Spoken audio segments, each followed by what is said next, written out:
မနေ့၄နာရီခွဲမှာရွှေပြည်သူစေယုံကြီးမှာတေကူတာမှုခံရတဲ့ဝေဒနာရှင်များစားသုံးနိုင်ရန်ဆိုပြီးတော့ကျွန်တော်တို့စံမျိုးကားလာကို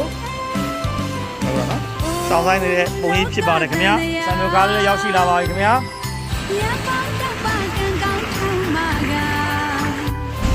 အားလုံးမင်္ဂလာပါခင်ဗျာဒီနေ့ရွှေပြည်သူစေယုံကြီးမှာစေကူတာမှုခံယူနေကြတဲ့ဝေဒနာရှင်များစားသုံးနိုင်ရန်တောက်သုံးနိုင်ရန်အတွက်ဆိုပြီးတော့လူသားနဲ့မွေးနေ့ကုသိုလ်ရှင်ကိုယ်တိုင်လာရောက်လူသားချင်းဖြစ်ပါတယ်ဒီနေ့လူသားရဲ့ကုသိုလ်ရှင်ကတော့ဦးဝင်းလင်းဒေါ်စွစွဝင်းမိသားစုကနေပြီးတော့ဒေါ်စွစွဝင်းရဲ့မွေးနေ့ထိမ်းပတ်ဖြင့်လာရောက်ပြီးတော့ကိုယ်တိုင်ကိုယ်ကြလူသားကုသိုလ်ပြုနေတဲ့ပုံရင်များကိုရိုက်ကူးတင်ဆက်လို့ပေးရခြင်းဖြစ်ပါတယ်ဒီနေ့လူသားရတော့ကုသိုလ်ရှင်မိသားစုပေါင်းတို့သည်လည်းကိုယ်စိတ်နှပြဘေးရန်ကင်းကွာရေးထာဝရပျော်ရွှင်အေးချမ်းမှုတွေရရှိခံစားနိုင်ပါစေ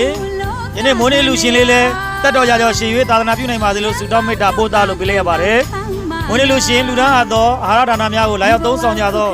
ဝေဒနာရှင်များတို့သည်လည်းဒီနေ့ဤရဲ့အချိန်ကစပြီးတော့ခံစားနေရသောယောဂါတွေဝေဒနာတွေမှာလည်းအမြန်ဆုံးသက်သာပြီးတော့အမြန်ဆုံးပဲပျောက်ကင်းနိုင်ကြပါစေလို့ဆုတောင်းမေတ္တာပို့သလို့ပေးလိုက်ရပါတယ်ခင်ဗျာမိုးနေ့လူရှင်များစိတ်ချမ်းသာခြင်းကိုယ်ကြီးကျန်းမာခြင်းပေါင်းနဲ့ထာဝရစဉ်ပြည့်စုံနိုင်ကြပါစေခင်ဗျာ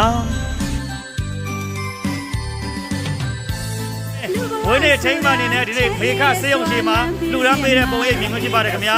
ကဲတာတို့ခေါ်ပြပါဗျာကဲတာဒုပါဗျာကဲကျမ်းမှာချမ်းသာကြပါစေဗျာ